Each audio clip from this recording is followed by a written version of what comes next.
Olá, hoje eu vim aqui falar sobre equipes, a sua construção, o seu funcionamento, suas principais características, porque geralmente a gente foca muito na liderança e a liderança é importante, porém a construção dessa equipe é muito importante para que você observe todos os elementos, as características, como que esse grupo foi se formando, como que ele se confrontou, como que ele chegou a um momento em que ele aceita de fato as diferenças de cada membro.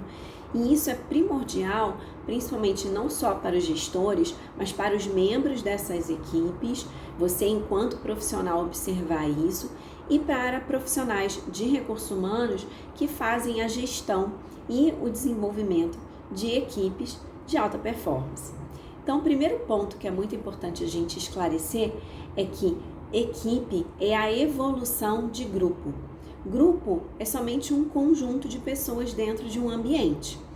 E vai caber realmente à liderança essa formação desse grupo e ele pode acelerar a construção dessa equipe ou não. Ou ele pode até mesmo boicotar, manipular e atrapalhar a formação dessa equipe. Um aspecto muito importante é justamente se essa liderança ela é centralizadora ou se ela é compartilhada. Se esse líder ele realmente delega responsabilidades, se ele propõe que essa equipe ela tenha ali responsabilidades coletivas, e isso facilita muito a ajuda mútua.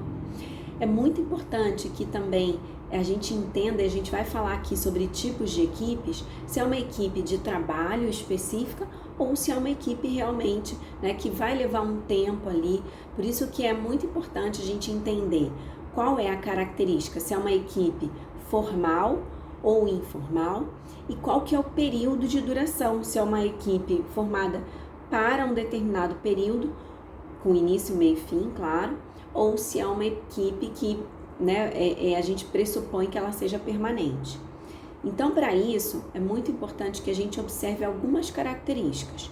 Primeiro, vamos entender como que é os estágios de maturidade das equipes, segundo Pedro Mandelli, que é um autor aqui que fala muito sobre a liderança, sobre o desenvolvimento de equipes. Segundo esse autor, existem 5 estágios de formação da equipe. O primeiro ponto é a participação, quando você coloca as pessoas para que elas possam participar, é o início de um trabalho em conjunto. Depois começam a famosa formação de panelinhas, que ele chama aqui de subagrupamentos, quando as pessoas acabam buscando umas às outras por afinidades. Até que então existe um momento de confrontação.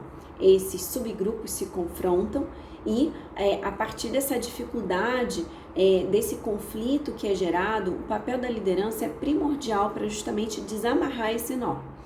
E aí sim fomentar um ambiente seguro, um ambiente de coletividade, para que as pessoas colaborem, você estabelecer metas compartilhadas.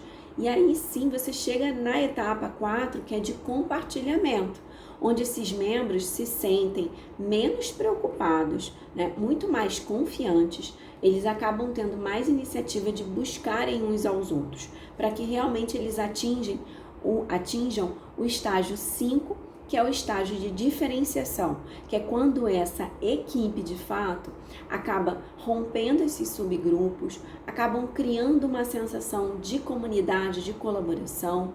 Cada indivíduo tem a sua importância, fica muito claro a diferença de cada um, mas que esse líder ele acaba valorizando, e cada membro do grupo valoriza uns aos outros. É muito importante a gente entender que para que isso efetivamente aconteça, esse grupo, essa equipe precisa ter consciência dos seus objetivos, acesso às informações, conhecimento de que regras e condições são essas criadas ou por eles ou até mesmo em grupo, que é o ideal. Realmente essa comunicação, essa confiança, ela precisa ser aberta e transparente por todos os lados, entre todos os grupos e esse líder. É fundamental que todos possam identificar e aceitar as diferenças, para que realmente as pessoas possam serem capazes de negociar, de fazer concessões, de ceder. Por quê?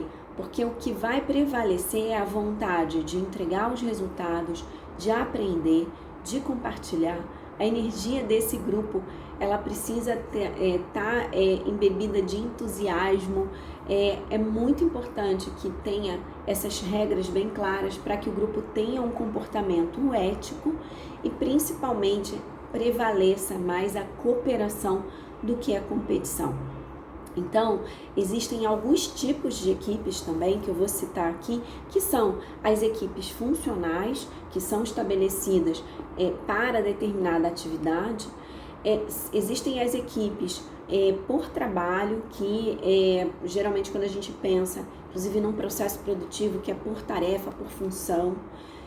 A gente tem também as equipes multifuncionais que conseguem se apoiar e cada um sabe exatamente o que o outro faz, e isso é muito importante. Existem equipes temporárias, existem equipes em rede, e justamente agora está muito em voga as equipes virtuais, e principalmente o que a gente precisa também buscar são as equipes autogerenciáveis, onde cada um é responsável por acompanhar essas regras, seja autorresponsável e que busque a essência verdadeira do espírito de equipe.